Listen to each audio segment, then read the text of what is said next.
జై శ్రీరామ్. అందరికీ నమస్కారం. నా పేరు మల్లికార్జున్. ఈరోజు మనం హైదరాబాద్లో ఉన్నటువంటి ఫిల్మ్ నగర్ టెంపుల్లో ఉన్నాం. ఎంతోమంది ప్రజల కలయిక, ప్రజల కోరిక, భారతదేశంలో ఉన్నటువంటి ప్రతి యొక్క అన్ని రకాల వర్గాలు కూడా ఈరోజు వెయిట్ చేస్తున్నారు. ఎందుకంటే ఎన్నో సంవత్సరాల కళ, దాదాపు 500 నుంచి 600 సంవత్సరాల కళ ఈరోజు జనవరి 22 తీరబోతుంది. అదే గౌరవనీయులు భారత ప్రధానమంత్రి నరేంద్ర మోదీ గారు అత్యంత ప్రతిష్టాత్మకంగా నిర్మిస్తున్నటువంటి అయోధ్య రామ మందిర నిర్మాణం విగ్రహ ప్రాణప్రతిష్ఠ జరగబోతుంది. సో హిందూ మతం కోసం, హిందూ మత పునరుద్ధరణ కోసం నాటి నుండి నేటి వరకు ఏ విధంగా అయితే కృషి చేశారు, అయోధ్య రామ మందిర నిర్మాణం ఏ విధంగా జరుగుతుంది, అందులో ప్రతి ఒక్కరి విశేష సేవలను తెలిసే విధంగా, ఎంతోమంది హిందువులకు తెలిసే విధంగా, ఒక హిందువుడిగా హిందూ మత పునరుద్ధరణ కోసం మేము ఒక అయోధ్య రామ మందిర నిర్మాణం గురించి ఈరోజు ఈ ఫిల్మ్ నగర్లోనే ఆ రాముడి ఆశీస్సులు తీసుకొని ఈ ఫిల్మ్ నగర్ టెంపుల్లో పనిచేస్తున్నటువంటి ఒక పూజారి గారితో ఆ రామ మందిర నిర్మాణం ఎలా జరుగుతుంది, గతంలో రామ మందిర నిర్మాణం కోసం ఎంతోమంది పూజారులు కావచ్చు, ఎంతోమంది పార్టీలకు అతీతంగా బీజేపీ పార్టీ నాయకులు కావచ్చు, ప్రజలు కావచ్చు, ఏ విధంగా అయితే ఇబ్బందులు పడ్డారో అవన్నీ తెలుసుకునే ప్రయత్నం చేద్దాం. సో నమస్కారం సార్. సో ఈరోజు మాకు ఆ రాముల వారు అవకాశం లభించారు కాబట్టి ఇక్కడికి వచ్చాము. సో చాలా ధన్యవాదాలు. సో మీరు కూడా మాకు అడగగానే ఇక్కడ మీరు కానీ శర్మ గారు కానీ ఇంటర్వ్యూకి మాకు అవకాశం ఇచ్చారు. నిజంగా అయోధ్య రామ మందిర నిర్మాణం జరుగుతున్నటువంటి ఈ టైంలో రామ మందిరం గురించి కావచ్చు, రాముల వారి గురించి ఇలా ప్రత్యేక ఇంటర్వ్యూ చేస్తాను నేను కూడా కళ్ళలో ఊహించలేదు. ఇది నిజంగా సాక్షాత్ శ్రీరాముల వారి కృప. ఖచ్చితంగా ఈ రామ మందిర నిర్మాణం ఎంతోమందికి తెలియజేసే విధంగా ఈరోజు యూపీ సీఎం యోగి ఆదిత్యనాథ్ గారు కావచ్చు, అదేవిధంగా మన భారత ప్రధాని నరేంద్ర మోదీ గారు ఎంతోమంది ప్రజల యొక్క కోరికను నెరవేరుస్తున్నారు. దాదాపు ఒక 5 రోజుల్లోనే ఈ కోరిక నెరవేరుతుంది. ఈ అయోధ్య రామ మందిరం గురించి మనం తెలుసుకుందాం. సో ప్రముఖ ఈ టెంపుల్లో ఉన్నటువంటి కొన్ని మిగతా గుళ్ళను కూడా మనం చూసుకుంటూ ఒక వ్లోగ్లాగా వెళ్తూ ప్రతి ఒక్క పూజారితో మాట్లాడదాం. జై శ్రీరామ్. ఈరోజు మనం ఫిల్మ్ నగర్ టెంపుల్లో మన కేఎల్ఎన్ఆర్ శర్మ గారు మనతో ఉన్నారు. ఈరోజు అత్యంత ప్రతిష్టాత్మకంగా అయోధ్య రామ మందిర నిర్మాణం విగ్రహ ప్రాణ ప్రతిష్ఠ జరుగుతుంది. సో దీనికోసం ఎంతోమంది హిందువులు కావచ్చు, హిందూ ప్రజలు కావచ్చు, అన్ని రకాల వర్గాల ప్రజలు కావచ్చు, పూజారులు, సో రాజకీయ నాయకులు ఎన్నో సంవత్సరాల అహర్నిశల కష్టం ఉంది. సో ఫిల్మ్ నగర్ టెంపుల్లో అహర్నిశలు శ్రమిస్తూ హిందూ మత పునరుద్ధరణ కోసం హిందూ పూజారిగా ఉన్నటువంటి మన కేఎల్ఎన్ఆర్ శర్మ గారి మాటల్లోనే తెలుసుకుందాం. నమస్తే గురువు గారు. జై శ్రీరామ్. జై శ్రీరామ్. మీకు ముందుగా మా ఛానల్ తరపున సో వీక్షకులకు అందరికీ ఆ శ్రీరామచంద్రుని అభినందనలు. సో ముఖ్యంగా ఈరోజు గౌరవనీయులు ప్రధానమంత్రి నరేంద్ర మోదీ గారు ఈరోజు అత్యంత ప్రతిష్టాత్మకంగా విగ్రహ ప్రాణ ప్రతిష్ఠ జనవరి 22న చేపట్టబోతున్నారు. సో మీరు మీ అభిప్రాయం చెప్పండి. జై శ్రీరామ్. జై జై శ్రీరామ్. అయోధ్య రామ మందిరం నిర్మాణం చిరాచ జగత్తుకు ఎంతో శుభకరమైనటువంటి కదా. అయోధ్యలో పుట్టినటువంటి రాముడు మళ్ళీ తిరిగి వచ్చాడు. రామరాజ్య పాలన మళ్ళీ ప్రారంభమైనట్టే మనకందరికీ కూడా. రాముడు నడియాడిన స్థలము మన భారతదేశం. అందులో మన భాగ్యనగరంలో కూడా రామదాసుకు అనుగ్రహించినటువంటి వారు. భద్రాచలంలో రాముల వారు ఉన్నారు అంటే మన భాగ్యనగరంలో కూడా రాముల వారు నడియాడిన స్థలం కూడా భాగ్యనగరంలో. కాబట్టి దీనికి భాగ్యనగరం అని పేరు వచ్చింది. మరి భక్తులారా, రాముడి యొక్క విగ్రహ ప్రతిష్టాపన ఎంతో విశేషమైనటువంటిది. దీనినే అమృత సిద్ధి యోగం అంటారు. సోమవారం నాడు మృగశిర నక్షత్రంతో కూడుకున్నటువంటి రోజుని అమృత సిద్ధి యోగం అంటారు. ఈ రోజున ఎవరైనా సరే భగవంతుడి యొక్క ఆరాధన చేస్తే కనుక మీ అనుకున్న కోరికలన్నీ కూడా సిద్ధిస్తాయి. ఆదివారం హస్త నక్షత్రం, సోమవారం మృగశిర నక్షత్రం, మంగళవారం అశ్విని నక్షత్రం, బుధవారం అనురాధ నక్షత్రం, గురువారం పుష్యమి నక్షత్రం, శుక్రవారం రేవతి నక్షత్రం, శనివారం రోహిణీ నక్షత్రం. ఈ నక్షత్రాలు ఉన్నటువంటి రోజున భగవంతుడి యొక్క ఆరాధన ఎవరైతే చేస్తారో వారికి ఖచ్చితంగా సకల సిద్ధులు సిద్ధిస్తాయన్నమాట. మరి ఈ నెల 22వ తారీఖున సోమవారము మృగశిర నక్షత్రం, దీనినే అమృత సిద్ధి యోగం అంటారు. చాలా చాలా రేర్గా వస్తాయి, ఎప్పుడోసారి వస్తుంటాయన్నమాట ఇలాంటివి. ఈరోజు ఎంతో విశేషమైనటువంటిది. ఈరోజున రాముల వారి యొక్క ప్రతిష్ఠ జరుగుతుంది కదా. మరి ఈ ప్రతిష్ఠ జరుగుతున్నప్పుడు భారతదేశంలోనే కాకుండా ప్రపంచ దేశాలలో ఎన్ని ఆలయాలు ఉన్నాయో అన్ని ఆలయాలలో కూడా సందడి వాతావరణం నెలకొని ఉంది. అంటే ఏం చేస్తున్నారు అంటే, రాముల వారి ఆలయం ఉంటేనే అక్కడ సంబరాలు జరుగుతున్నాయా? కాదు. వేరే ఆలయాలు ఉన్నా, వెంకటేశ్వర స్వామి ఆలయం ఉన్నా, శివాలయం ఉన్నా కూడా, అలాగే సుబ్రహ్మణ్య స్వామి ఆలయం ఉన్నా, గణపతి ఆలయాలున్నా కూడా సంబరాలు జరుగుతున్నాయి. ఎందుకో రాముడు జన్మించినటువంటి స్థలంలో రాముల వారు వచ్చేస్తున్నారు కదా. ఆయనకు బలాన్ని చేకూర్చాలి. మేమందరం కూడా మీ వెంబడే ఉన్నాం. ఒక రామదండులాగా ఒక వానర సైన్యం మీకు ఎంత బలం ఉందో, ఆంజనేయ స్వామి వారి అండదండలు ఎంతగానో ఉన్నాయో అంతకు మించి అండదండలు మా అందరికీ కూడా ఉన్నాయని సర్వదేవతలందరూ కూడా ఏకమై ఈ నెల 14వ తారీఖు నుండి 22వ తారీఖు దాకా 9 రోజుల దాకా ప్రతి ఒక్క ఆలయాలలో అనంత కోటి భక్తులందరూ కూడా సర్వదేవతలకు అన్ని పూజలు కూడా చేస్తున్నారు. గురువుగారు, గౌరవనీయులు భారత ప్రధానమంత్రి నరేంద్ర మోదీ గారు ఈ అయోధ్య రామ మందిర నిర్మాణం జరుగుతున్నప్పటి నుంచి జనవరి 16 నుంచి రేపు జనవరి 22 వరకు ఈ గ్యాప్, ఈ మొత్తం రోజులు ఆలయం అంటే హిందూ దేవాలయాలు అంటే భారతదేశంలో ఉన్నటువంటి అన్ని చిన్న దేవాలయాల నుంచి ప్రముఖ శైవ క్షేత్రం కావచ్చు, వైష్ణవ క్షేత్రం కావచ్చు, ఏ క్షేత్రాలు అయినప్పటికీ కూడా ప్రతి ఒక్కటి స్వచ్ఛతా అభియాన్లో పరంగా హిందూ దేవాలయాలను పరిరక్షించాలి, పరిశుభ్రత కొరకు ఒక మోదీ గారు ఒక పిలుపిచ్చారు. ప్రతిపక్ష పార్టీలు కావచ్చు, మతం ముసుగులో హిందూ మతాన్ని అంతం చేయాలనే కొంతమంది మతోన్మాదులు కావచ్చు, మత శక్తి వ్యతిరేకులు కావచ్చు, వాళ్ళందరూ నరేంద్ర మోదీ గారు చెప్తే మేము చేయాలనా, అసలు ఎక్కడో అయోధ్య రామ మందిర నిర్మాణం జరిగితే ఇక్కడ గుడి మనము పరీక్షణ చేయాలా అని కొంతమంది వితండవాదం చేస్తున్నారు మేధావుల ముసుగులో. వాళ్ళపై మీ అభిప్రాయం? మంచి ప్రశ్న వేశారు.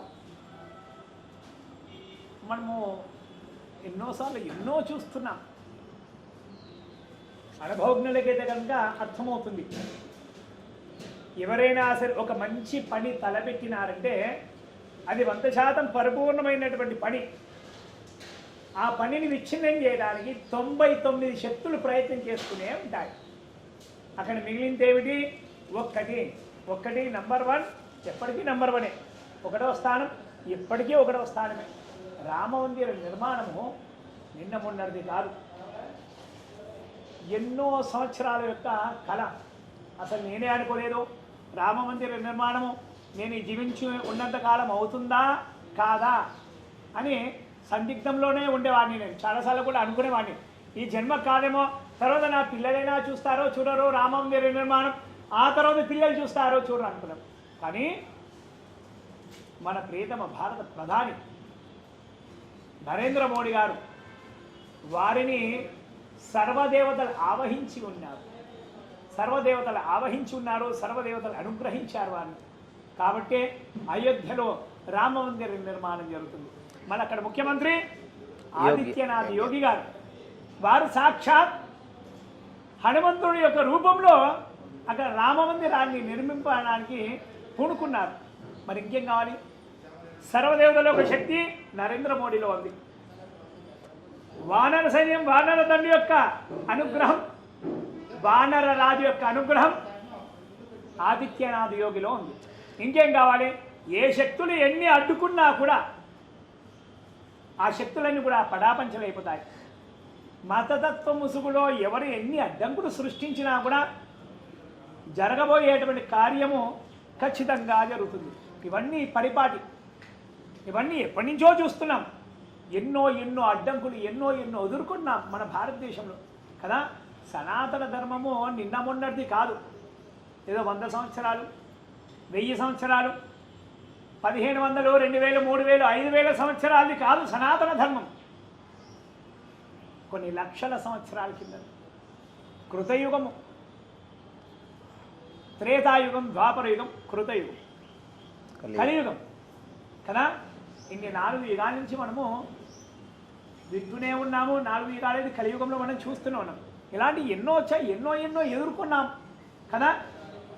కాబట్టి ఈ మతతత్వ శక్తులు ఏవైతే ఉన్నాయో అవన్నీ కూడా తాత్కాలికం అరుపులే. అవన్నీ కూడా వారు అడిచినంత మాత్రాన అక్కడ రామమందిర నిర్మాణం ఆగిపోయిందా? ఆగదు. వాళ్ళకు తెలుసు అవన్నీ. ఎందుకంటే కొందరిని ఎవరో బుజ్జగించాలని, ఏదో వాళ్ళకి సర్ది చెప్పాలని, వీరు కూడా గొంతు ఎత్తాలని వాళ్ళు ఎత్తుతూ ఉంటారు. కానీ అక్కడ ఖచ్చితంగా రామమందిర నిర్మాణం జరుగుతుంది. అందరికీ శోభాయమానంగా ఉంటుంది.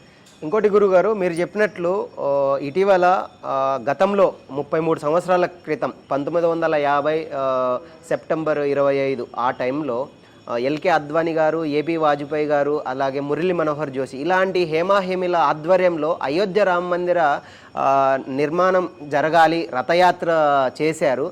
నాటి నుండి నేటి వరకు చూసుకున్నటువంటి అన్ని పరిస్థితులను చూస్తే ఇటీవల ఎల్కే అద్వానీ గారు ఒక మాట అన్నారు.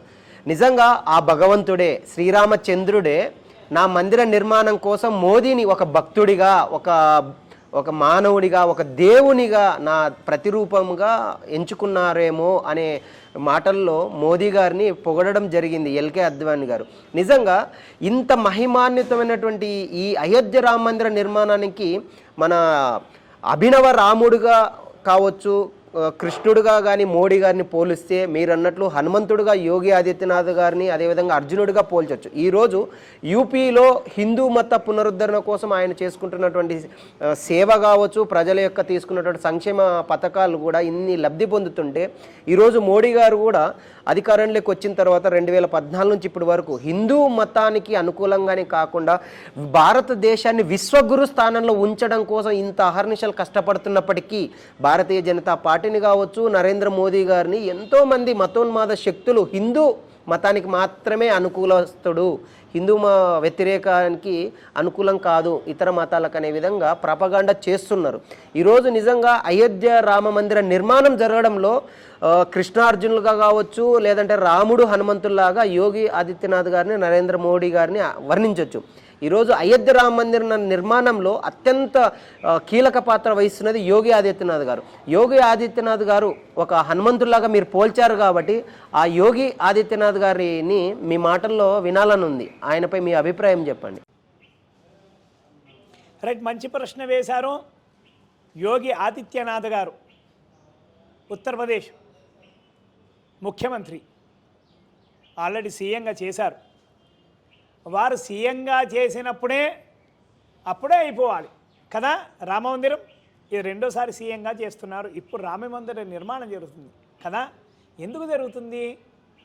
ఒక లక్ష్యాన్ని మనము ధర్మబద్ధమైనటువంటి లక్ష్యాన్ని ఛేదించాలి అంటే దానికి ఎన్నో అడ్డంకులు ఉంటాయి. ఎంతోమందికి నచ్చ చెప్పాలి, నిజాలను బయటకు తీయాలి కదా.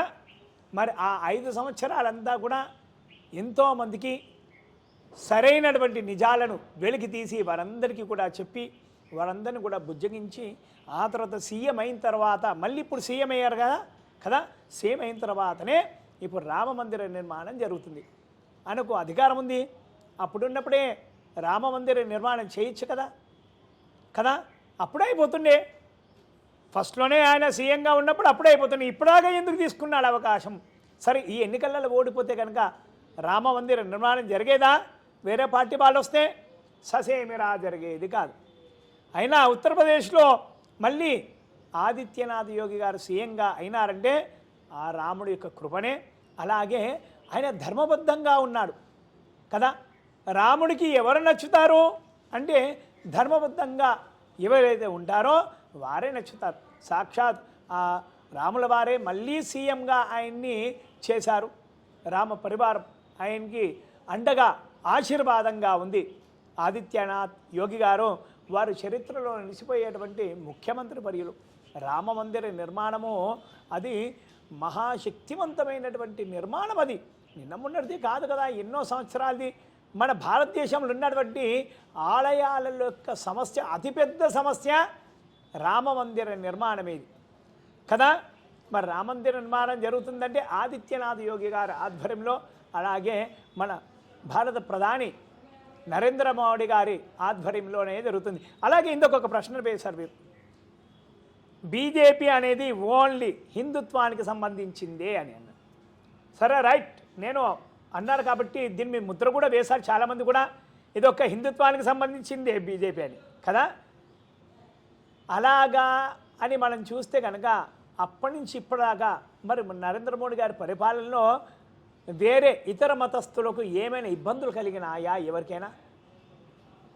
నిజంగా చూస్తే కనుక ఇతర మతస్థులకు ఎక్కడా కూడా చిన్నపాటి ఇబ్బందులు ఎక్కడా కూడా కలగలేదు.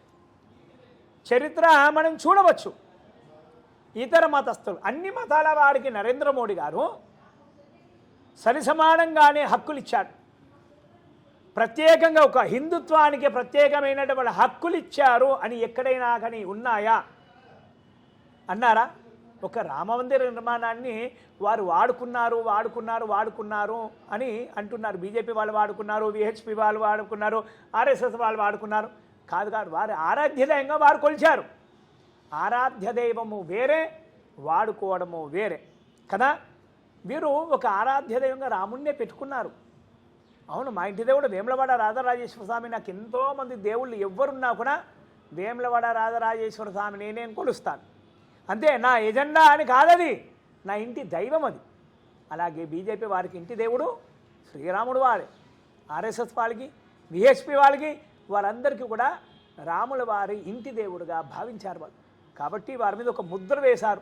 వీరు మతతత్వ పార్టీ వారు ఇది హిందుత్వానికే సపోర్ట్ ఇస్తారని. నిజంగా హిందుత్వానికే సపోర్ట్ ఇస్తే కనుక ఇప్పుడున్న ప్రస్తుత భారతదేశంలో ఇతర మతాల వారు ఎవ్వరు కూడా ఉండేవారు కాదు. ఇంకోటి గురుగారు, మీరు అన్నట్లు బీజేపీ అంటే భారతీయ జనతా పార్టీ మాత్రమే కాదు, భారత్ యొక్క ఆత్మ. సో హిందూ మత పునరుద్ధరణే కాదు, ప్రతి ఒక్క బడుగు బలహీన వర్గాల ప్రజలు కావచ్చు, ప్రతి ఒక్కరి అన్ని రకాల వారిని మేము ముందుకు తీసుకెళ్తామని చెప్తూ ఈరోజు అత్యంత ప్రతిష్టాత్మక అయోధ్య రామ మందిర నిర్మాణం చేస్తుంటే కొంతమంది అంటే మేధావులు కావచ్చు, ఇంకా ఇతర రకాల మతస్థులు కావచ్చు, అదేవిధంగా పూజారులు కూడా కొంతమంది ఈ అయోధ్య రామ మందిర నిర్మాణానికి మేము వెళ్ళము అని చెప్పేసి అంటున్నారు. దీని మీద ఒక విమర్శ ఉంది. అంటే శివయ్యని అంటే శివముని మీరు దర్శనం చేసుకోరు, శవాలను మాత్రమే దర్శనం చేసుకుంటారు అని చెప్పేసి కొంతమంది ఆధ్యాత్మిక ముసుగులో ఉన్నటువంటి కొంతమంది హేతువాదులని సోషల్ మీడియా వేదికగా చాలామంది హిందువులు ట్రోల్స్ చేస్తున్నారు. సో స్వామీజీ లాంటి ఒక ప్రముఖ పూజారుల కావచ్చు, గురువుల స్థానంలో ఉన్నటువంటి కొంతమంది వ్యక్తులు ఎన్నో సంవత్సరాలు, దాదాపు 700 సంవత్సరాల యొక్క ప్రతి ఒక్క హిందువు కోరిక, కళ ఈరోజు అయోధ్య రామ మందిర నిర్మాణం జరుగుతుంటే వాళ్ళు మేము దర్శించము, ఇది మాకు అంటే ఏదైనా ఆగమ నియమాలకు కావచ్చు, రకరకాల నియమాలకు కావచ్చు వ్యతిరేకంగా జరుగుతుందని చెప్పేసి కొంతమంది దీనిపై కక్ష కట్టారంటారా, లేదంటే వాళ్ళకు రాని ప్రాచుర్యం కేవలం కొంతమందికి వస్తుంది అని మాత్రమే అంటారా? రైట్, మంచి ప్రశ్న వేశారు వీరు. ఈ సమస్య ఉత్పన్నమైంది అంటే ఆగమశాస్త్ర విరుద్ధంగా జరుగుతుంది ప్రతిష్టాపన. ఎందుకు జరుగుతుంది? అక్కడ జరగట్లేదు. నాకు తెలిసి వారు అపోహపడుతున్నారేమో అనిపిస్తుంది. వారు నిజంగా అలా జరుగుతుంది అని మీకు అనిపిస్తే మీరే వెళ్ళండి, స్వయంగా వెళ్ళి అక్కడ మిమ్మల్ని కాదనే వారు ఎవరున్నారు? ప్రధానమంత్రి గారు కాదంటారా? ఆదిత్యనాథ్ యోగి గారు కాదని అంటారా? భారతదేశానికి 4 పీఠాలు, ఆ పీఠాలకు అధిపతులు మీరు కదా, మిమ్మల్ని కాదంటారా? కాదని అనరు. మీకెవరో నాకు తెలిసి అంటే నేను అనుకుంటున్నాను ఎవరో తప్పుడు సమాచారం ఇచ్చుంటారు. కాబట్టి ఆ విధంగా శాస్త్ర విరుద్ధంగా పూజలు నిర్వహించబడుతున్నాయి అనేది అపోహ మాత్రమే. వాళ్ళు ఏమనుకుంటు ప్రచారం ఏమని జరుగుతుందంటే చాలామంది కూడా రాముడి విగ్రహం తీసుకువెళ్ళి ఆ నరేంద్ర మోడీ గారి భుజాలపైన మోసి తీసుకుపోయి ఇలా నిలబెడతారు అక్కడ అన్నట్టుగా ప్రచారం చేస్తున్నారు. ఎక్కడైనా అలా జరుగుతుందా? జరగదు. ఆ యంత్రం పెట్టేది ఎవరు? బ్రాహ్మణులే. ప్రధాన అర్చకులు ఎవరైతే ఉంటారో వాళ్ళు. ఉపచార పూజలు ఇప్పుడు విగ్రహ ప్రతిష్టన జరిగేటప్పుడు బయట విగ్రహాలను ధాన్యాదివాసము, శయ్యాదివాసము, క్షీరాదివాసము, పుష్పాదివాసం, ఫలాదివాసం ఎన్నో వాసాలు చేస్తుంటాం.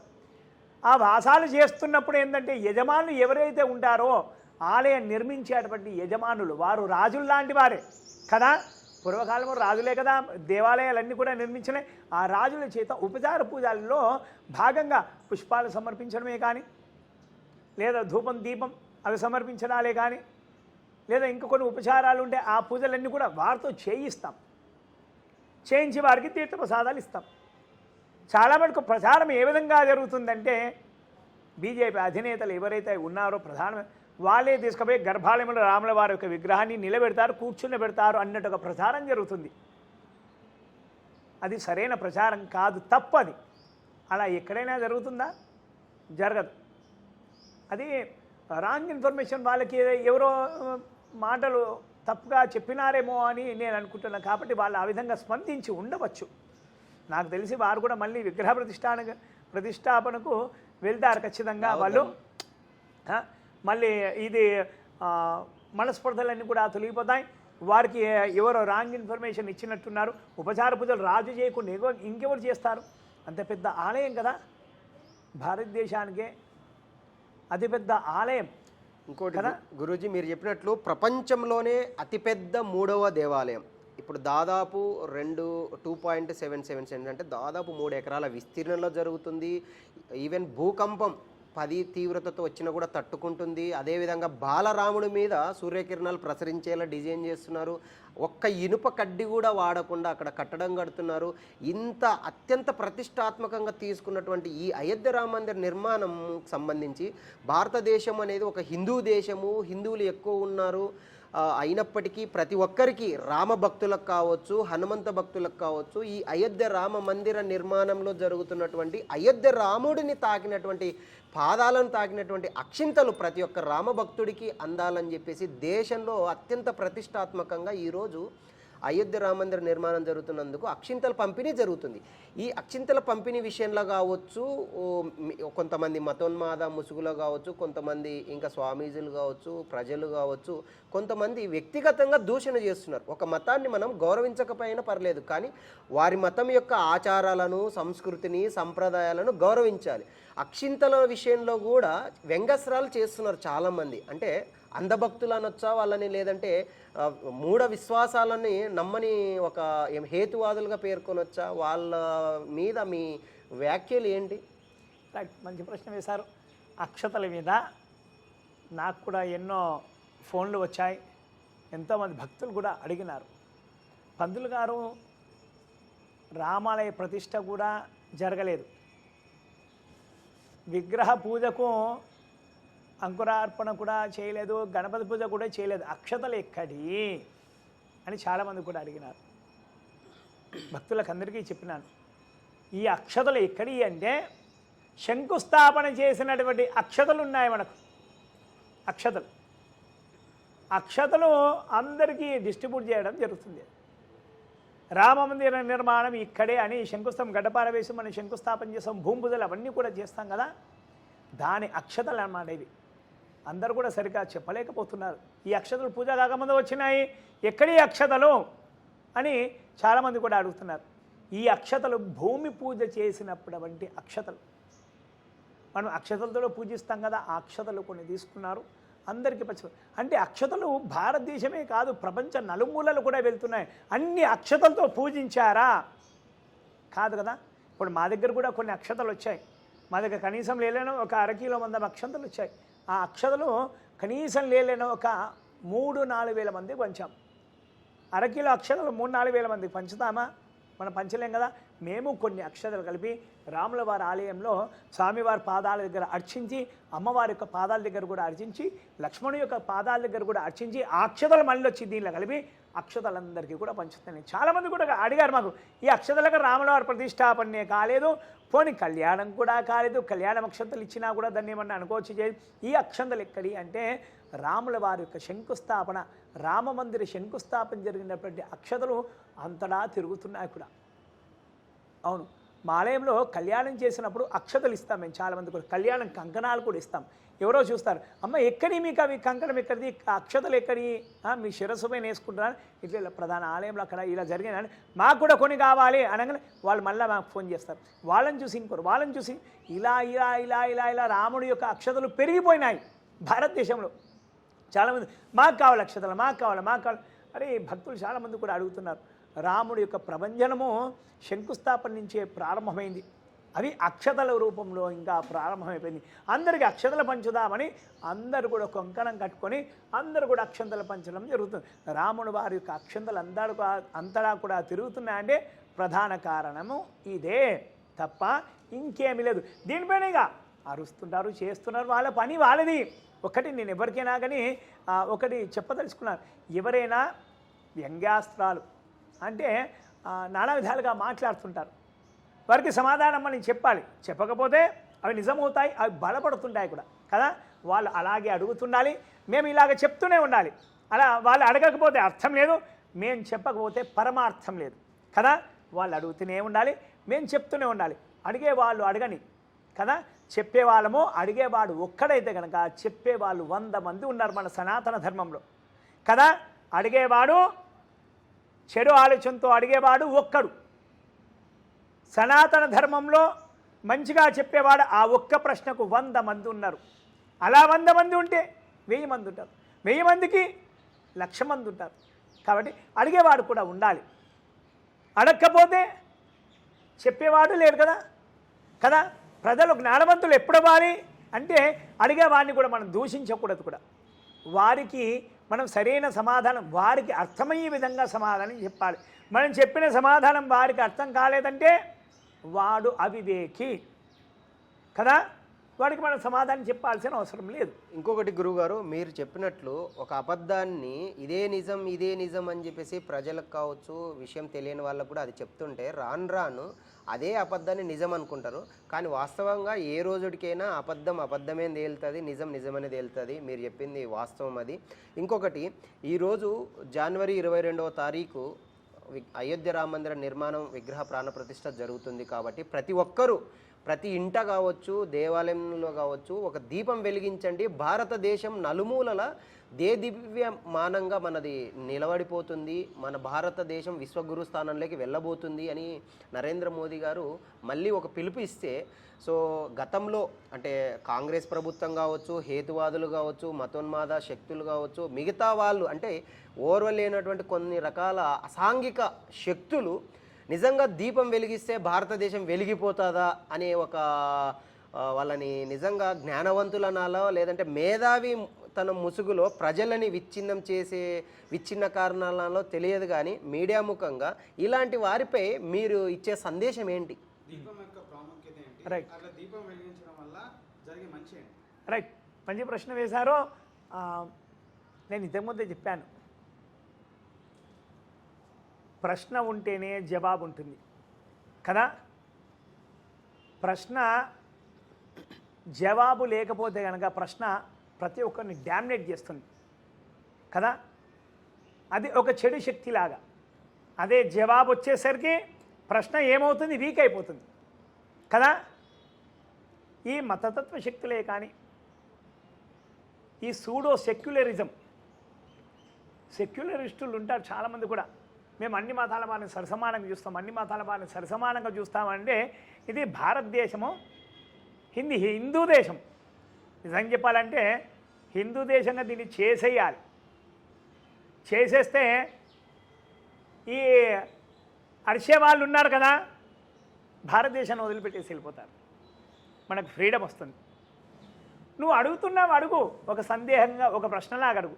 కానీ అడిగేది ఏంటంటే విషం జిమ్మేటువంటి ప్రశ్నలు ఉంటాయి. కొన్ని విషం జిమ్మేటి మంచి వాళ్ళని చెడగొట్టేటువంటి ప్రశ్నలు వేస్తుంటారు వాళ్ళు అంతా. సో వాళ్ళు కొన్ని ఎలాంటి ప్రశ్నలు వాళ్ళకి అర్థం కావు, ఏదో వేసేయాలి. వాళ్ళు ఏం చేస్తారో చూద్దామా, ప్రజల్ని విచ్ఛిన్నం చేయాలి, మొత్తము విష సంస్కృతి లాగా ప్రచారం చేయాలి సనాతన ధర్మాన్ని అని ఆలోచిస్తున్నారు. అది ఎప్పటికీ కాదు. నేను చాలామంది కూడా నేను చెప్పుకున్నాను, సనాతన ధర్మం అనేది ఎప్పటికీ పరిఢవిల్లుతూనే ఉంటుంది. ఇది నూతనంగా బ్రిటిష్ వాళ్ళు పాలించారు, దానికన్నా ముందు ముస్లిం రాజులు కూడా పాలించారు, ఎన్నో ఆలయాలు ధ్వంసం చేశారు. మరి హిందుత్వం నశించిపోయిందా? ఎన్నో ఆలయాలు భూగర్భంలో నీలవట్టం చేశారు. ఈ సనాతన ధర్మం, హిందూ ధర్మం నశించిందా?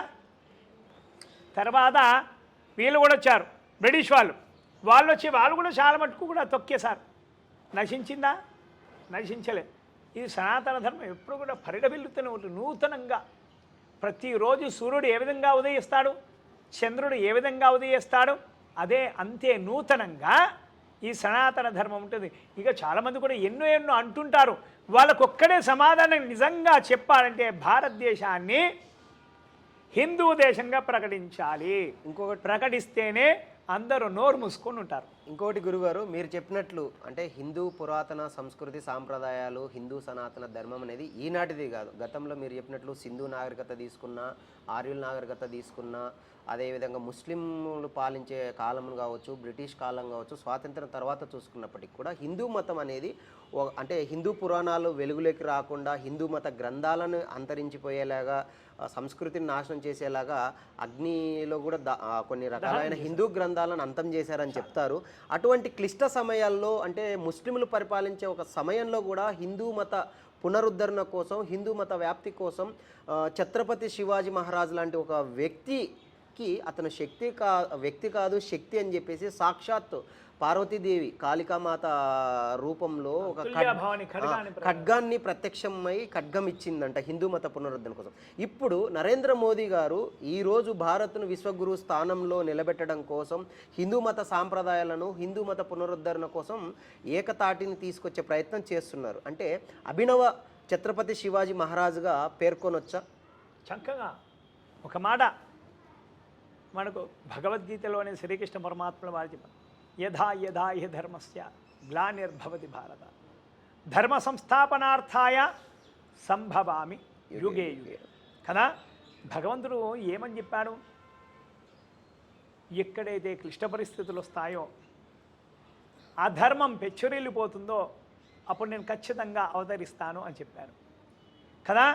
మరి అధర్మం పెచ్చురెళ్ళిపోయినప్పుడు, అధర్మం తాండవం చేస్తున్నప్పుడు భగవంతుడు ఖచ్చితంగా ఉద్భవించాల్సిందే. ఉద్భవిస్తే నిజంగా భగవంతుడు కనిపిస్తే ఆ శక్తిని మనం తట్టుకోలేం. భగవంతుడు ఏ విధంగా కనిపిస్తాడంటే మానవ రూపంలోనే కనిపిస్తాడు కదా. మనకు మానవ సేవయే మాధవ సేవ అని కూడా చెప్పుకున్నారు. మానవుడి యొక్క శరీరంలో ఆ భగవంతుడి యొక్క అణువంత శక్తి నిండి ఉండి ఈ కార్యాలను నడిపిస్తుంది ధర్మ మార్గాన. కాబట్టి భగవంతుడు ఏదో ఒక రూపంలో రావచ్చు. ఇప్పుడు నా రూపంలో ఉంటే నేను రామందిరం కట్టిస్తే కనుక నా రూపం, నా శక్తి సరిపోతుందా? సరిపోదు. మీరే ఉన్నారు, వీరి రూపంలో వెళ్ళి రామమందిర నిర్మాణం కట్టిస్తే సరిపోతుందా? ఆ శక్తి సరిపోతుందా? ఆ పవర్ అనేది సరిపోదు. ఎందుకంటే మరి సాక్షాత్ ప్రధానమంత్రి వారు ఉన్నారు, వారి చేతిలో సర్వశక్తులు ఉన్నాయి, అధికారాలు కూడా ఉన్నాయి కదా. భగవంతుడు ఎవరిని ఎప్పుడు ఎన్నుకోవాలో, ఏ రూపంలో అవతరించాలో, ఏ శరీరాన్ని ఆవహించాలో ఆయనకన్నీ తెలుసు భగవంతుడికి. కాబట్టి నరేంద్ర మోడీ గారు రూపంలో వెళ్ళారు. కానీ భక్తులారా చాలామంది కూడా రాంగ్ ఇన్ఫర్మేషన్గా తీసుకుంటున్నారు, రాంగ్ ఇన్ఫర్మేషన్కి గురవుతున్నారు. ఇది ఓన్లీ ఒక బీజేపీ చేస్తుంది అని అనడం తప్పు. భారతదేశ ప్రధానిగా ఆయన కర్తవ్యం. ఇప్పుడు ఎంతోమంది మనం రాజులను కూడా పూర్వకాలంలో కూడా చూసాం. ఆ రాజులు కూడా చాలా చాలా ఆలయాలు కూడా కట్టించారు, ఎన్నో ఆలయాలు కదా. అది వారి యొక్క బాధ్యత, అదొక ధర్మ మార్గంలో ఒక కార్యాచరణ అది. మరి నరేంద్ర మోదీ గారి వారు కూడా ఉన్నారు, వారు కూడా మరి ఒక దేవాలయము, అది కూడా రామాలయము, అది కూడా ఎక్కడ? రాముడు పుట్టినటువంటి స్థలంలో కదా, అయోధ్యలో రామ జన్మభూమి. మనం ఫస్ట్ నుంచి అంటూ రామ జన్మభూమిలో, అదే వేరే చోట ఎక్కడో రాముడు ఎక్కడో భద్రాచలం దగ్గర ఇంకెక్కడో నడిచిన చోట నడయాడిన స్థలం, లేదా ఆయన కూర్చున్నటువంటి స్థలం, లేదా ఆయన ఎక్కడో జపం చేసుకున్నటువంటి స్థలం, అక్కడెక్కడో కట్టించట్లేదే. అక్కడ కట్టిస్తే వెళ్తారా? ప్రధాని గారు వెళ్ళారు కదా. మెయిన్ పాయింట్, రాముడు ఎక్కడ జన్మించాడు, రాముడి యొక్క బలమైన ఆధారాలు ఎక్కడ ఉన్నాయి, ఎక్కడ తేలాయి పరిశోధనలో అంటే అయోధ్యలోనే తేలాయి, అక్కడ బాబ్రీ మసీద్ దగ్గర కదా. కాబట్టి అక్కడ శక్తి అనేది ఉంది, రాముడి యొక్క శక్తి అక్కడ తిరుగుతుంది, రాముడు అక్కడ ఉన్నాడు. కాబట్టే ఇంత పెద్ద సమస్యగా అయింది. ఆ సమస్య అంతా కూడా సమసిపోయింది కూడా. వాళ్ళు అటువైపున వాళ్ళు ఒప్పుకున్నారు, వాళ్ళకు కూడా స్థలం ఇచ్చాము కదా, మన స్థలం మనం కూడా తీసుకున్నాము. ఇంకోటి గురుగారు, మీరు చెప్పినట్లు బాబ్రీ మసీద్ ఒకటే కాదు, చరిత్రను గమనించిన ప్రస్తుతం కొన్ని చోట్ల మనం టెంపుల్స్ని గమనించిన వాస్తవంగా టెంపుల్స్ ఉన్నప్పుడు టెంపుల్స్ని కూలగొట్టి టెంపుల్స్ స్థానంలో డోమ్లు కట్టి మసీదులని కట్టారని చెప్పేసి ఆనవాళ్ళు కనిపిస్తున్నాయి. చాలా ఉన్నాయి, చాలా అంటే కోకుళ్ళలు. భారతదేశంలో దాదాపు 50% ఆలయాలు, మన భారతదేశంలో 50% ఆలయాలు అన్నీ కూడా కొల్లగొట్టి వాటిపైన మసీదులు కట్టి ఉన్నాయి. నిజంగా అది వాళ్ళకు కూడా తెలియదు. కానీ నిజంగా చెప్పాలంటే ఒక మాట మాత్రం నేను సూటిగా చెప్పగలను, భారతదేశంలో ఉన్నటువంటి ముస్లింలందరూ కూడా నిజంగా చెప్పాలంటే వారి పూర్వీకులందరూ కూడా హిందువులే. బయట దేశాల నుంచి వచ్చినటువంటి రాజులు, ముస్లిం రాజులు ఇక్కడ ఉన్నటువంటి హిందువులందరినీ కూడా భయభ్రాంతులకు గురి చేసి వారిని బ్లాక్మెయిల్ చేసి వారిని మత మార్పిళ్ళు చేసినారు. మత మార్పిళ్ళు చేస్తే వారందరూ కూడా అదే మతానికి అలవాటైపోయి వాళ్ళ మతాన్ని వాళ్ళు కూడా చక్కగా ఆచరిస్తూ వాళ్ళు పెంపొందించుకుంటున్నారు. వారి ధర్మం వారిది, దాంట్లో తప్పేం లేదు. నిజంగా చెప్పాలంటే ఇక్కడ ఉన్న వారందరూ కూడా మ్యాక్సిమం 99% ఇతర మతస్థులు అందరూ కూడా హిందువులే. దానికన్నా ముందు ముస్లిం రాజులు కూడా పాలించారు. అప్పుడు కూడా చాలామందిని భయభ్రాంతులకు గురి చేసి బ్లాక్మెయిల్ చేసి వారిని మతంలో ఒక మార్పిడి చేసుకున్నారు. అలాగే క్రిస్టియన్స్ వచ్చినారు, వీళ్ళు కూడా బ్రిటిషర్స్ వాళ్ళు కూడా వచ్చినారు. వాళ్ళు కూడా వచ్చి వాళ్ళకి అనుకూలంగా ఉండాలి, వాళ్ళ రాజ్యపాలనకు అనుకూలంగా ఉండాలని కూడా వాళ్ళు కూడా భయభ్రాంతులకు గురి చేసి బ్లాక్మెయిల్ చేసి మన హిందువులనే మత మార్పిడి చేసినారు. అలా మత మార్పిడి అయిన తర్వాత వాళ్ళు ఇక్కడే స్థిరపడి ఉన్నారు. వీళ్ళంతా వదిలిపెట్టేసి వెళ్ళిపోయారు కదా. ముస్లిం రాజులు కూడా వాళ్ళందరూ కూడా నశించిపోయారు. అలాగే బ్రిటిషర్స్ కూడా వాళ్ళు వెళ్ళిపోయినా కూడా ఈ మతం మారిన వాళ్ళు అలాగే ఉన్నారు. కాబట్టి అయ్యో భారతదేశంలో మనమున్న స్థలంలో మనమున్నాం, సరే మన ఆచారాలను పాటిద్దాం చేద్దామని వాళ్ళు అట్లనే వారి యొక్క మతం మారిన తర్వాత ఏ ఆచారాలు ఉన్నాయి ఆచారాలు పాటిస్తూ వస్తున్నారు. వాళ్ళ సంతతి పెరుగుతుంది. నిజంగా చెప్పాలంటే 100% వాళ్ళందరూ కూడా హిందువులే. గురూజీ, మీరు చెప్పినట్లు భారతదేశంలో హిందువులు 80% పైగా మెజారిటీ పీపుల్ ఉన్నారు. హిందువులు ఎక్కువగా ఉన్నటువంటి ఈ భారతదేశాన్ని హిందూ దేశంగా, హిందుస్థాన్గా పిలిచారు. కానీ ఇటువంటి దేశాన్ని సెక్యులర్ దేశంగా ప్రకటించిన తర్వాత అన్ని రకాల మతాలని, అన్ని రకాల మతస్థులని ఈరోజు నరేంద్ర మోదీ గారు కావచ్చు, భారతీయ జనతా పార్టీ కావచ్చు, రకరకాల హిందూ మతస్థులు కావచ్చు, ప్రతి ఒక్కరిని గౌరవిస్తున్నారు.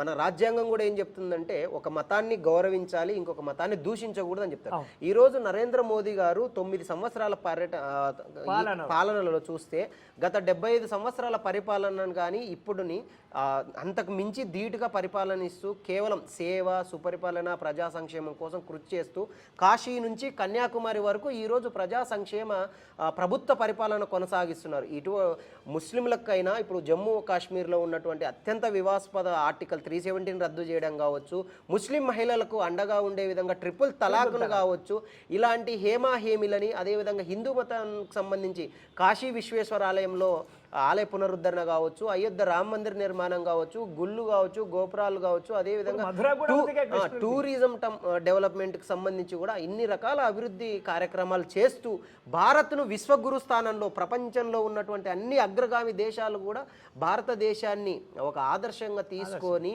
భారత్ని నంబర్ 1 స్థానంలో పెట్టాలని నరేంద్ర మోదీ గారు దాదాపు 24 గంటల్లో 18 గంటలు పనిచేస్తుంటే కేవలం భారతీయ జనతా పార్టీని కావచ్చు, మోదీ గారిని హిందూ మతానికి మాత్రమే అనుకూలస్తుడని, ఇతర మతాలకు, అది ముస్లిమ్స్ కావచ్చు, క్రిస్టియన్స్ కావచ్చు, వ్యతిరేక అని చెప్పేసి చాలామంది మతోన్మాదంలో కావచ్చు, మతం ముసుగులో ఇలా విమర్శిస్తున్నారు. ఇలాంటి వాళ్ళకందరికీ మీడియా ముఖంగా మీలాంటి పెద్దలు ఇలాంటి వ్యాఖ్యలపై ఒక సమాధానము చెప్పండి అంటారు. ఎంతవరకు అబద్ధం అంటారు? భక్తులారా, ఎక్కడైనా సరే నేను ఒక మాట చెప్తున్నా వినండి. ఒక మంచి పని జరుగుతున్నది, ఆ పని ధర్మబద్ధంగా వెళ్తుంది, పరిపూర్ణంగా వెళ్తుంది. ఆ నాయకుడికి పేరు ప్రఖ్యాతలు, ఎనలేని పేరు ప్రఖ్యాతలు అన్ని దిక్కుల వ్యాపించాయి. మోడీ గారి యొక్క నామము ప్రపంచ దేశాలన్నీ కూడా జపిస్తున్నాయి. విశ్వగురు భారత్ అన్నట్టుగా ఎదుగుతుంది కాదు, ఎదిగిపోయి ఉంది కూడా. మన భారతదేశము ఎన్నో దేశాలకు ఆదర్శంగా నిలుస్తుంది. బయట దేశాలలో కూడా మన సనాతన ధర్మము పరిడవిల్లుతుంది. అందరు కూడా సనాతన ధర్మం యొక్క మార్గానికే పయనిస్తున్నారు అందరు కూడా. ఇక ఈర్ష్యా, ద్వేషాలు, రాగాలు అంటారా, అది చాలా చోట్ల ఉంది. అందులో మన భారతదేశంలో ఎక్కువ. మన నరేంద్ర మోడీ గారు ఎంత డెవలప్ చేశారు భారతదేశాన్ని అంటే కనుక ఇంతకుముందున్నటువంటి పార్టీలు 75 సంవత్సరాలు పాలించినా 70 సంవత్సరాలు పాలించినా 50 సంవత్సరాలు పాలించినా కూడా చేయలేనటువంటి అభివృద్ధి నరేంద్ర మోడీ గారు ఒక 10 సంవత్సరాల లోపట్లనే ఉన్నత శిఖరాలకు చేర్చాడు భారతదేశాన్ని. మన భారతదేశానికి మళ్ళీ నరేంద్ర మోడీ గారు ఇంకొక 10 సంవత్సరాలు ఆ భగవంతుడి యొక్క అనుగ్రహం వల్ల ఇంకొక 10 సంవత్సరాలు నరేంద్ర మోడీ గారు ప్రధానమంత్రిగా ఉంటే గనక నా కొడుకులు, నా మనమళ్ళు, వారి యొక్క కొడుకులు, వారి యొక్క మనమళ్ళు, ఇట్లా ఒక తరం, కనీసం ఒక్క తరం 2 తరాలు మంచి ఉద్యోగస్తులుగా కడుపు నిండా తింటూ కంటి నిండా నిద్రపోతూ సుఖ సంతోషాలతో పిల్ల పాపలతో జీవించగలుగుతారు. లేదంటే చాలా చాలా కష్టం అవుతుంది. భక్తులారా, భవిష్యత్తు ఇంకొక 10 సంవత్సరాలు 15 సంవత్సరాలన్నా ఖచ్చితంగా నరేంద్ర మోడీ గారు ఉండాలి. భారతదేశము అన్నపూర్ణేశ్వరిగా సూర్యచంద్రులు ఉన్నంత మటుకు ఉంటుందన్నమాట. ఉన్నటువంటి భారతదేశంలో ఉన్నటువంటి అందరూ, నేను ఒక హిందువుల గురించి చెప్పట్లేదు, అన్ని మతస్థుల వారు ఉన్నారు, అన్ని మతాల వారు ఉన్నారు. అన్ని మతాల వారు కూడా నరేంద్ర మోడీ గారికి సపోర్ట్ చేయాలి. అది మీకు తెలుసు, నేను 100% ఒప్పుకుంటాను. మనసులో మీ అందరికీ కూడా నరేంద్ర మోడీ గారు ఉంటారు, కానీ పైకి మాట్లాడాలి, వ్యతిరేకంగా మాట్లాడాలి. మాట్లాడకపోతే మాకు పూట గడవదు, మమ్మల్ని ఉన్నటువంటి 10 మంది మెచ్చుకోరు అని అనుకుంటూ పైకి ఏదో మాట్లాడుతుంటారు. కానీ భారతదేశం పరిపూర్ణంగా అన్నపూర్ణేశ్వరిగా విరాజిల్లుతుందంటే కనుక, చక్కగా ఒక రారాజుగా అన్ని దేశాలకు ధీటుగా జవాబు చెప్తుంది అంటే కనుక అదొక్క నరేంద్ర మోడీ గారితోనే సాధ్యమవుతుంది. ఇక ముందు కూడా సాధ్యం అవుతుంది కూడా. మన భవిష్యత్తులో మన పిల్లలు, వారు ముందు తరాల వారు అందరూ కూడా సుఖ సంతోషాలతో ఉండాలి, కడుపు నిండా తిండి తినాలి, కంటి నిండా నిద్రపోవాలి అంటే కనుక నరేంద్ర మోడీ గారికి సపోర్ట్ చేయాలి. ఎందుకు చేయాలి? అగో నిన్న మొన్నటి దాకా నుంచి పని చేస్తున్నారుగా, ఆ పని ఎక్కడ దాకా పోయింది? ప్రపంచ దేశాలకు అధిపతిగా, ఎకానమీగా మన భారతదేశం 3వ స్థానంలో ఉంది ఇప్పుడు ప్రస్తుతం చూస్తే కనుక. కదా, 3వ స్థానం అంటే మామూలు మాటన చిన్న విషయం కాదు, అది ఎవరికీ తెలీదు కదా. ఇక కొందరు అంటుంటారు ఆకలి చావులు ఉన్నాయి, అవి ఉన్నాయి, ఇవి ఉన్నాయి, ఎన్నో ఉన్నాయి. మరి నువ్వు అంటున్నావు కదా, అనేవారు ఎవరైతే ఉన్నారో ఆ ఆకలి చావుల దగ్గర వెళ్ళి ఆ ఆకలి చావులు చావకుండా చూడు చేయటువంటి బాధ్యత నీది కాదా? నువ్వు చేయొచ్చు కదా. ఎక్కడో అల్లంత దూరాన్ని ఉన్నటువంటి నరేంద్ర మోడీ గారే వచ్చి అక్కడ చేయాలి. ఆ ప్రభుత్వం వారి అధికారంలో ఉందా? అన్నం పెట్టడానికి, ఒక మనిషికి ఆకలిందంటే అన్నం పెట్టడానికి నేనైనా సరే పెడతాను, నువ్వైనా సరే పెడతావు కదా. ఎక్కడో ఉన్నటువంటి నరేంద్ర మోడీ గారు పెట్టాలని ఏమీ లేదు కదా. ఎన్నెన్నో సంక్షేమ పథకాలు అందరికీ కూడా నోటి దాకా అందుతున్నాయి కదా. మనం సురక్షితంగా కంటికి నిండా నిద్రపోతున్నాం, భద్రతా లోపం లేకుండా చక్కగా నిద్రపోతున్నాం. మన భారతదేశం యొక్క రక్షణ వ్యవస్థ పటిష్టంగా ఉంది అంటే అదంతా కూడా నరేంద్ర మోడీ గారి యొక్క చలివే. ఇప్పుడు రాను కూడా భారతదేశం యొక్క రక్షణ వ్యవస్థ అన్ని దేశాల కంటే ధీటుగా ఉంటుంది. ఇక మనం నిజంగా చెప్పాలంటే మన భారతదేశము ఎంత ఎత్తుకు ఎదిగిపోయిందంటే నిజంగా ఇప్పుడు ఆల్రెడీ ఉంది స్థానంలో, విశ్వగురు అంటున్నారుగా, అంత స్థానంలో ఉందన్నమాట. అది ఇంకా మళ్ళీ ఇంకా ముందు కూడా మన పిల్లలు అందరూ కూడా, అంటే నేను ఒక్క హిందువులకే చెప్పట్లేదు, అన్ని మతాల వారు చెప్తున్నా, అన్ని వర్గాల వారు చెప్తున్నారు. అన్ని వర్గాల వారు కూడా చక్కగా సుఖ సంతోషాలతో ఉండాలి కదా.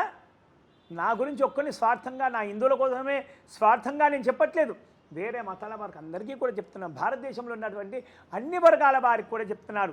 ఇక ముందు తరాల వారు, మీ పిల్లలు కానీ, మనమల్లే కానీ, మనమరాళ్ళే కానీ, ఎవరైనా సరే సుఖ సంతోషాలతో ఉండాలి, పిల్ల పాపలతో చక్కగా ఉండాలి, కంటి నిండా నిద్రపోవాలి, కడుపు నిండా అన్నం తినాలి, చేతి నిండా పని ఉండాలి.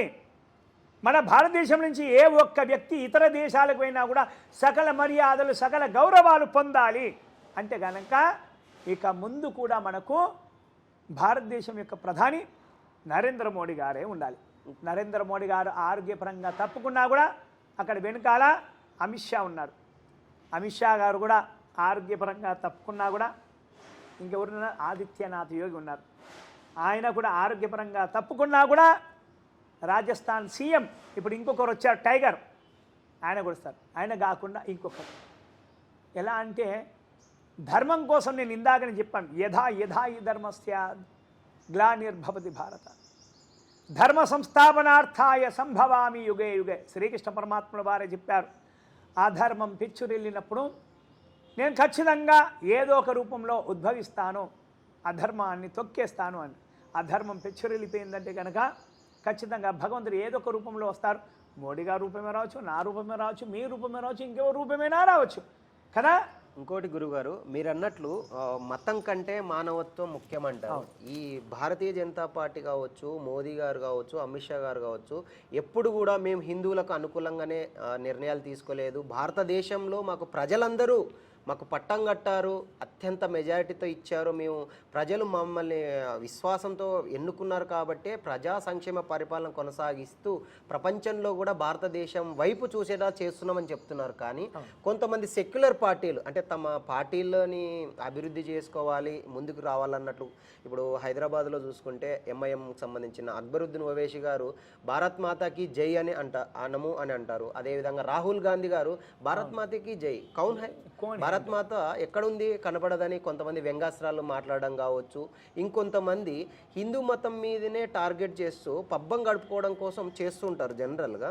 ఇది ఎందుకు హిందూ మతాన్నే ఎందుకు అంత కించపరచు చేస్తున్నారంటారు? ఇప్పుడు ఒక భారతీయ జనతా పార్టీ కాదు, ఇక్కడ ప్రజలు కూడా ఒక మెజారిటీ హిందూ పీపుల్స్ హిందూ మతాన్ని, వాళ్ళ ఆచారాలను, వాళ్ళ సాంప్రదాయాలను కొనసాగిస్తున్నప్పుడు కేవలం మతతత్వ పార్టీగా భారతీయ జనతా పార్టీనే అనడం ఎందుకు కారణం? రైట్, మంచి ప్రశ్న వేశారు. భారతీయ జనతా పార్టీ ప్రజల్లో ఒక కూకటి వేళ్ళగా పేనుకపోతుంది. ప్రజల్లో కూకటి వేళ్ళు అంటే అంతర్గతంగా ఒక మహావృక్షం ఉంది. ఆ మహావృక్షం నిలబడాలంటే భూమిలోకి ఎన్ని వ్రేళ్ళు వెళ్ళాలి? ఆ వ్రేళ్ళన్నీ కూడా ఎంత సన్నగా ఉంటాయి? ఆ సన్నగా ఉన్నటువంటి మహావృక్షం పైన చాలా పెద్దగా ఉంటుంది. ఆ వ్రేళ్ళన్నీ కూడా భూమి లోపలికి ఎలా వెళ్ళాలి, ఎంత గట్టిగా వెళ్ళాలి కదా. అలాంటి బీజేపీ కూడా ప్రజల యొక్క మనసుల్లోకి అంత వేగంగా వెళ్తుంది. మెల్లిగైనా సరే నాటుకొని ఉంటుందన్నమాట. ఆ నాటుకుంటున్నటువంటి బీజేపీని ఎలాగైనా సరే దీన్ని కూకడి వేళ్ళతో సహా పెకిలించాలనే ఆలోచనలతో ఉంటారు చాలామంది కూడా కదా. నేను ఇందాకే వేళ్ళు అని చెప్పాను, చెట్ల యొక్క వేళ్ళలాగా పేనుకపోతుంది భారతీయ జనతా పార్టీ అని కదా. అలాగే ఆ చెట్టుని కూడా కూకడి వేళ్ళతో సహా పెకిలించేయాలి. మరి వాళ్ళ యొక్క ప్రజల యొక్క మనసులో మనం ఉన్నామంటే, మనం ఇన్నేళ్ళ నుంచి మనం పార్టీ పెట్టుకున్నాము, మనం ఇంత పోరాడుతున్నాం అంత పోరాడుతున్నాం, మన పార్టీ అంతా కూడా వృధా అయిపోతుంది, ప్రజలందరూ కూడా మర్చిపోతారు. మన శ్రమంతా కూడా మనమే శ్రమించినా కూడా మన శ్రమంతా కూడా వృధా అయిపోతుంది. అంటే ఏం చేయాలి? ఈ రాజకీయంలో కొన్ని ఎత్తుగడలు ఇవన్నీ కూడా రాజకీయంలో ఎత్తుగడలు. మమ్మల్ని మర్చిపోవద్దు, మేము కూడా ఇంకా ఉన్నాము, మేము కూడా పొలిటికల్గా మేము ఉన్నాము ఇంకా అని ఇవన్నీ సూచనలు అన్నమాట. ఇవి కామన్, ఒక రాజకీయ ఎత్తుగడల్లో ఇవన్నీ కూడా కామన్. ఇంకా ఏదో ఒకటి మాటలు అంటారు, ఏదేదో ఒక మాటలు అంటారు, ఇంకేదో తీస్తారు. ఇక వాళ్ళు ఇక హిందువులని టార్గెట్ చేశారు అని చాలామంది కూడా అంటున్నారు. హిందువులని టార్గెట్ అని కాక చాలామంది కూడా టార్గెట్ చేశారు. ఇప్పుడు అందరినీ టార్గెట్ చేస్తారు. ఒక పార్టీ అన్నప్పుడు ఒక పార్టీలో చాలామంది కూడా ఉంటారు. ఇప్పుడు బీజేపీకి ఇతర మతాల వారు ఓటు వేయరని అనుకుంటున్నారా చాలామంది? ఇంకొకటి అది తప్పు. ఇంకోటి చాలామంది కూడా ఓటు వేస్తారు, వెయ్యరు అని అనుకోవడం అది కళ్ళ. చాలా ఇతర మతాల వారు కూడా బీజేపీకి ఓటు వేస్తారు. ఎందుకంటే అక్కడ నిజం ఉంది, నిజానికి మనం సపోర్ట్ చేయాలి అనే వాళ్ళు చాలామంది కూడా ఉంటారు.